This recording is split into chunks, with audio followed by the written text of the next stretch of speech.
प्यारे बच्चों, मैं ज्योति एसडीएस विद्यापीठ से आज हम लोग पढ़ेंगे कक्षा 4 की क्लास में सामाजिक विज्ञान अध्याय 10 जल संसाधन। हम लोग जल संसाधन के बारे में अध्ययन करेंगे और जानेंगे विस्तार से क्या होता है। जैसे कि जल हम लोगों के लिए सबसे महत्वपूर्ण है। जल हम लोगों के लिए सबसे महत्वपूर्ण है। सबसे पहले ये जानते हैं कि जल हम लोगों की सबसे मूलभूत आवश्यकता है। जल के बिना हम लोग नहीं रह सकते हैं। जल के बिना हम लोग नहीं रह सकते हैं। जल हमारी सारी आवश्यकताओं को पूरा करता है, जैसे नहाना, पीने के लिए पानी, खाना बनाने के लिए पानी, सब जगह हमें जल की आवश्यकता होती है, जिसे लोग कहते हैं जल ही जीवन है। सही बात है, जल ही जीवन है। जल से ही हम लोगों की खेती भी होती है।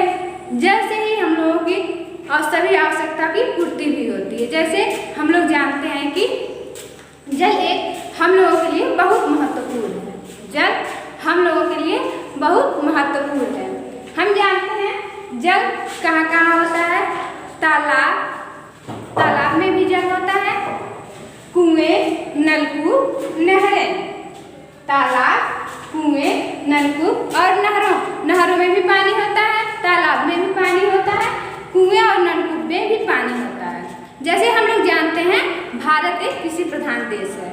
भारत एक कृषि प्रधान देश है, जिससे कि कृषि करने के लिए सबसे ज़्यादा वर्षा की जरूरत होती है। कृषि करने के लिए सबसे अधिक वर्षा की जरूरत होती है, जिससे हम लोग वर्षा से ही अपने खेती में पैदावार अच्छे से कर सकते हैं।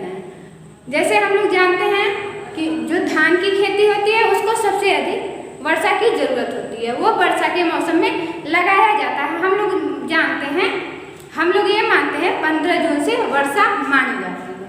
15 जून से लेकर के सितंबर तक वर्षा मानी जाती है और इसी बीच धान की खेती होती है।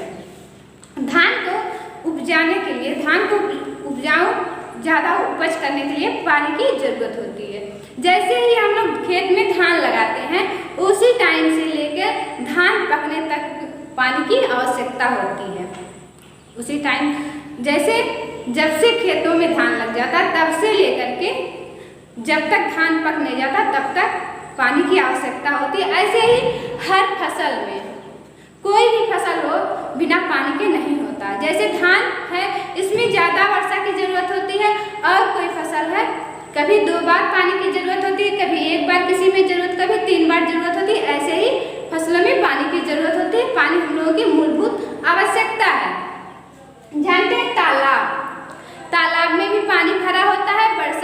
बरसात के मौसम में तालाब में पानी भरा होता है। जैसे हम लोग किसी भी चीज को साफ करने के लिए, जैसे हम लोग पालतू पशु रखते हैं, गाय, भैंस आदि को नहलाने के लिए ही तालाब में ले जाते हैं।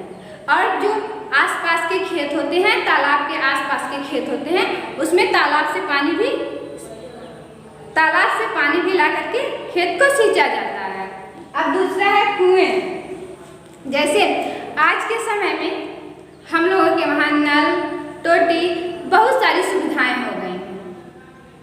आज के समय में, आधुनिक युग में बहुत सारी पानी की सुविधाएं हो गई हैं। इस टाइम कोई ना तालाब में जाता है, ना कोई कुएं में पानी के लिए जाता है। सबके घर नल, टोटी, आरओ मशीन सबके घर में लगा हुआ है। वैसे पहले के लोग थे जो वो कुएं से पानी का प्रयोग करते थे। कुएं में पानी स्वच्छ एवं साफ रहता था, उसका प्रयोग लोग करते थे। जैसे कुएं से पानी निकालकर खाना बनाना, पानी पीना, नहाना, कपड़ा धोना, सारा काम लोग कुएं से करते थे। आज के समय में बहुत कम कुएं देखने को मिलते हैं, जिसमें भी पानी साफ एवं स्वच्छ नहीं होता है। सबके घरों में नल, टोटी सबके घरों में हो गया है। अब कुएं का ज़्यादा महत्व नहीं रहा है। अब देखते हैं नलकूप वो होता है जैसे कि खेतों के पास लगा होता है। खेतों के पास नलकूप रहता है, जैसे कि हम अपने खेतों में पानी आसानी से चला सकते हैं। खेतों में पानी आसानी से चला सकते हैं और बहुत सारे काम हम नलकूप से कर सकते हैं। नहरें, हमारे भारत देश में बहुत बड़ी बड़ी नहरें हैं। हमारे भारत देश में बहुत बड़ी बड़ी नहरें हैं। जैसे हम जानते हैं, अगर बरसात नहीं होती है, खेतों में अगर सूखा पड़ने लगता है, नहरों में पानी रहता है, नालों द्वारा ले जा करके हम लोग खेतों को सींच लेते हैं, जिससे कि हम लोगों का फसल अच्छा हो जाता है। नहर हमारे लिए भी आवश्यक है। नहर से भी हम लोगों को बहुत सारे फायदे होते हैं। अगर नहर में पानी होता है तो कितना भी पानी की जरूरत हो, जैसे बरसात होता है, उसी तरह से हम अपने खेतों को सींच सकते हैं। अब देखते हैं नदी घाटी परियोजना। नदी घाटी परियोजना नदियों पर बनाए गए बांध हमारे कई उद्देश्यों को पूरा करते हैं। नदियों पर बनाए गए बांध हमारे कई उद्देश्यों को पूरा करते हैं, तो इन्हें बहुउद्देश्य योजना कहते हैं। इन्हें बहुउद्देश्य योजना कहते हैं। विद्युत में प्रयोग बिजली बनाने, नदियों में बाढ़ रोकने, सिंचाई आदि में किया जाता है। नदियों से बाढ़ के लिए रोकने के लिए बांध का प्रयोग किया जाता है। सतलुज नदी पर भाखड़ा नांगल महानदी पर हीराकुंड, मट्टूर कावेरी नदी पर माही नदी पर रिहंद बांध, तीस्ता नदी पर नागार्जुन सागर बांध ऐसी बहुउद्देशीय योजना के अंतर्गत आते हैं। पंडित जवाहरलाल नेहरू ने बांधों को आधुनिक भारत का तीर्थ कहकर संबोधित किया।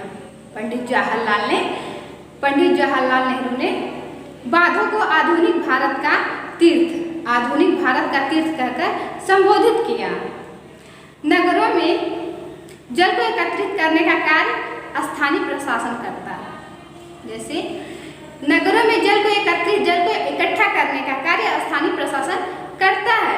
ये जल को एक बड़े टैंक में एकत्रित कर लेते हैं और घरों पाइपों के माध्यम से टोटी द्वारा पहुंचाया जाता है। आज तो नगरों में नहीं, आज गांव में भी इस तरह की व्यवस्थाएं हो गई हैं। आरओ मशीन एक आदमी लगवा लेता है और आरओ से मशीन से पानी शुद्ध करके एक टंकी में एकत्रित करके गांव घर पाइपों से पहुंचाया जाता है। आज के टाइम में गांव में भी हो गया है। लेकिन घरों तक पहुंचाने से पहले इसको दवाइयां और मशीनों द्वारा कीटाणु रहित कर लिया जाता है। घरों में पहुंचाने से पहले इस पानी को शुद्ध एवं स्वच्छ बनाया जाता है। कीटाणु रहित दवाओं का प्रयोग किया जाता है, मशीनों का प्रयोग किया जाता है और घर में पहुंचाया जाता है।